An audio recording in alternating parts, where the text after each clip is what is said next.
Johannes 17 vers 17. Heilig hulle in u waarheid, u woord is die waarheid.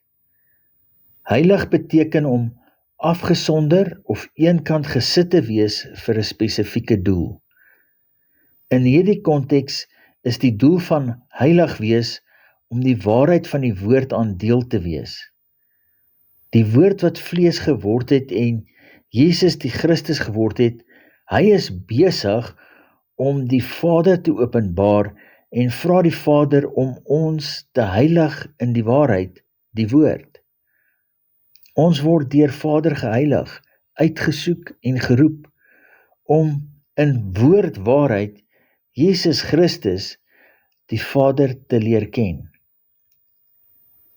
Die ultimate heiliges sal die seuns wees wat weet dat hulle is soos hy is.